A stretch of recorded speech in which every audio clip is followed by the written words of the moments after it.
Right, ladies and gentlemen, MrSotko here. Welcome back to the channel. Got a whole bunch of good crypto news stuff for you today. And the main story is that Nasdaq Stock Exchange is going to start offering BTC and Ethereum indices. And that starts today. So I like how they say they're going to start offering it, but it's today. So the Bitcoin Liquid Index and the Ethereum Liquid Index will provide a real-time spot or reference rate for the price of one BTC and one Ethereum, respectively, quoted in US dollars and based on the most liquid ends of their market, said Nasdaq in an online statement that they published February 11th. But that goes live, I think, today. So according to the statement, both the BLX and ELX work by capturing data from multiple exchanges to provide a single price point for a BTC and Ethereum, which helps traders get in and out in a given position. And Nasdaq claims the methodology has been verified by independent auditors, and the BLX is one of the most widely referenced BTC prices among crypto traders, calculated back to 2010. Likewise, the ELX has been calculated back to 2014.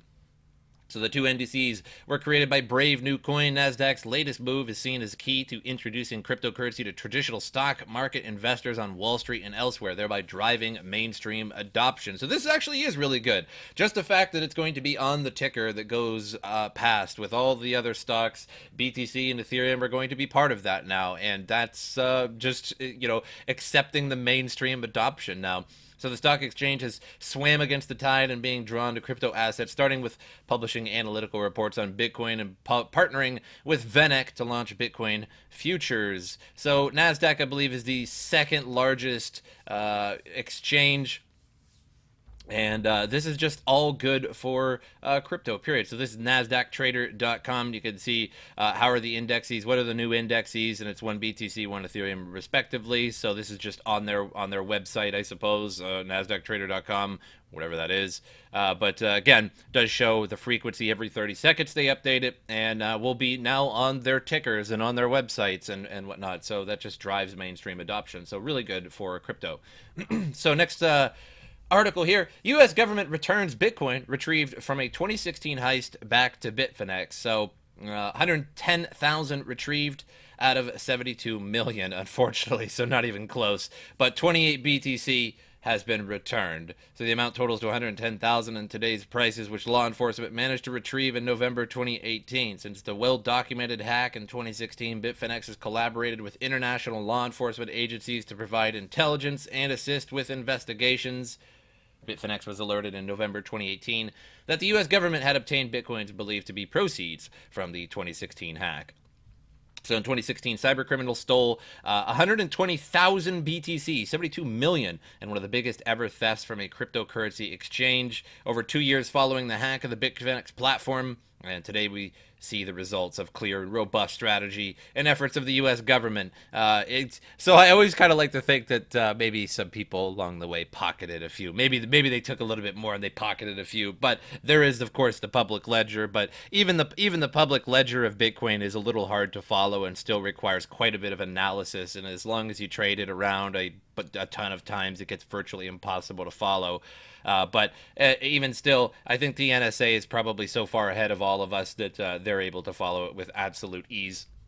So it gives us great pleasure to be able to reimburse our traders that were loyal to us and believed in us at a very difficult time. We'd like to thank the U.S. law enforcement agencies for their ongoing efforts. So not even close to what they had actually stolen. So basically 120,000 BTC stolen and 28 received. So I suppose better than nothing, but that number is just so disproportional. It's amazing, like how much lower it is. 120,000 BTC, we'll give you back 28.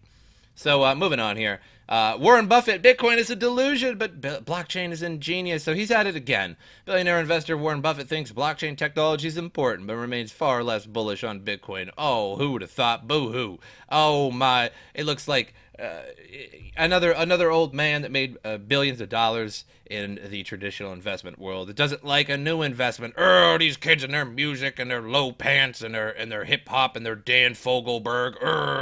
All these kids. Speaking with CNBC's Becky Quick, the chairman of the CEO and multinational conglomerate Berkshire Hathaway reiterated his long-held views on Bitcoin, calling the way some people perceive the cryptocurrency a delusion. Just like people in cryptocurrency call fiat money a delusion, and the fact that, it's rife with crime. It's ingenious, and blockchain, he says, is important, but Bitcoin has no unique value at all. Buffett said, it doesn't produce anything. You could stare at it all day and no little Bitcoins come out of it or anything like that. You know what? I got this, too. This is old Benjamin Franklin on here, and nothing happened. Nothing happened there either. So, I mean, that's great, but nothing happened. People get their hopes up that something like this is going to happen to change their lives. Well, it has for a lot of people, actually. It's a very ingenious thing to follow, to figure out how to have a limited supply and make it harder and more expensive to create them as you go along and all that sort of thing. It doesn't function. The function blockchain doesn't depend on Bitcoin.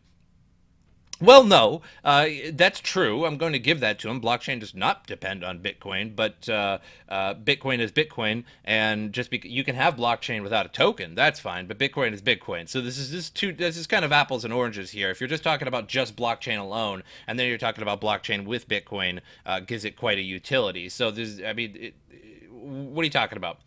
He did not elaborate on why he sees blockchain as being important. Buffett did, however, note that JP Morgan Chase is launching their own dollar-pegged cryptocurrency, which is, how is it even a cryptocurrency? Nobody knows. It's just, I guess it's what people call it these days. It's unclear how the so-called sage of Omaha feels about this particular use case. Like Buffett, JP Morgan CEO Diamond has been a Bitcoin detractor, famously calling it a fraud, yada yada. Buffett's views on Bitcoin are well known back in 2014, calling it rat poison square, a non-productive asset, even though it's been quite productive and the Nasdaq is taking it. It's really funny how all these people, you can read all those quotes. Yeah, there's all those websites and videos and stuff like, where it's like, who would want this thing called a telephone? Why would anybody want this? And then it's just like, who would need a Model T Ford when we've got horses? Cars are just a fad. Cars are just a fad, but horses are here to stay. Well, yeah, sure, horses are here to stay because they're an animal and they haven't gone extinct. But quite frankly, nobody rides their horse to work anymore. And if you do, well, you probably on a farm or something, or you're just awesome. Like if you ride your horse to work every day, like that's actually kind of cool. But I'm just saying, nobody rides a horse. If you got to travel 20 to 40 miles to work every day, you better pack up that saddle about 17 hours early, right? Because it's going to be taking you a real long time to get there, right? And so cars are just a fad. And then it was, who would need a home computer in their house? Nobody would need that. It's only for scientists, right? And then who needs the internet? This is just a passing fad, So it's always these old people that are like, we don't need no fancy cars. We don't need none of that. All I need is my horse, We don't need no Dan Fogelberg music. All you kids and your music, So a passing phase, Warren Buffett. Sure, you got a lot of money, respectable. You made a lot, but move on. See ya. Now moving on to the next article. That's how fast we move on from Warren Buffett. You see that? Did you guys see that? How fast we move on? Anyway, CryptoPia won't resume trading until balances are secure, Discord message notes. Well, unfortunately, balances aren't secure, and they're not coming back because the hackers clearly got to their private keys, and those private keys don't exist anymore. So all the private keys that you had on CryptoPia that CryptoPia held for you because you didn't hold your private keys on CryptoPia did, and then they lost their private keys, so nothing is secure. But either way, news is news. The New Zealand police have returned the office building back to the recently hacked crypto exchange and granted permission to resume trading. If you put your coins on CryptoPia after you're done trading, I think the only reason you should actually resume trading is to go on there and get your coins off as fast as possible, right? If you do have any coins left. However, the exchange is not ready to renew its activity, according to a message purportedly sent by CryptoPia staff member after the hack that led to 16.1 million stolen. New Zealand police had launched an investigation, and the initial hack began on January 15th, reportedly last about 2 weeks. That's because they had all the private keys, and it was just continually going on, and people were still mining to CryptoPia, mining from pools. The automatic pool payouts were going to CryptoPia, and then the hackers were just like, thank you for your automatic payouts, and they were just taking them. So according to the statement pinned on CryptoPia Discord channel by an admin, while the local authorities are not constraining the exchange from resuming its activity, the company doesn't intend to do so immediately. So while the police statements say they are no longer constraining our return to operations and trading, it would be extremely reckless for us to do this until we could fully identify the loss and ensure the balance, that the balance is absolutely secure. No, nothing is secure. I mean, there might be some balances still secure, but I guess, good for you guys. Just hold off for a little bit until you get the whole thing worked out. But again, anybody that lost lost money on CryptoPia. Not going to be coming back up yet, so you can't check your balances to see what you had lost or if you had lost anything. So sooner or later here, that'll come back. Now moving on, Bitcoin mining giant Bitmain launches its new chip, and we talked about this a little while ago, I think last week. But now there's a little bit more information on it. So Bitmain has announced the BM1397. The chip sports a 28% power efficiency. The news brought a mention of upcoming S17 and T17 models, about which very little other information is available. So according to a press release, the chip uses just 30 joules per terahash. This means that as much as 33 terahash can be powered with just 1 kilowatt of power. If an existing mining outfit were simply to replace its existing hardware with the newer models, which of course they want you to do, just after they're done mining on them, So after they're done mining on them, we all want you to replace all of your used ASIC models with newer used ASIC models. However, the new models are likely to be even more powerful in terms of terahash capability than existing models. You'll be getting more crypto mining power, but paying the same amount for electricity. So, you know, the S25, I think, or excuse me, the S15 was about 25 terahash. Now, I would imagine that these ones are about 30 or 33 terahash, and it's probably going to use the same power. So, you know, with the newer chips, it's going to use the same power, but provide a few more terahash. Even if it provided only 25 terahash, the same as the S15, they're going to be using less power anyway, so it'd be worthwhile for you and more profit for you to do that if you have a big, giant mining operation. So, manufactured by the Taiwan Semiconductor Manufacturing Company, who had a poor earnings call, which they blamed on the downturn of the crypto market. The 7-nanometer chip demonstrates that despite its other problems, Bitmain is still passively working on its core business, and they've dealt with several scandalous situations in the run-up to its IPO. Layoffs, a boardroom shakeout combined with more than one pending lawsuit have led plenty to wonder about the future of the giant Bitmain manufacturer. So, perhaps the worst year for Bitmain, the year-long downtrend in the crypto market reduced interest in mining, and Bitcoin mining difficulty actually dropped, which is a rare occasion, indicating there are fewer miners on the network, and the difficulty will likely spike after the introduction of the new models later this year. Bitmain hardware often sells out within hours or days of its launch.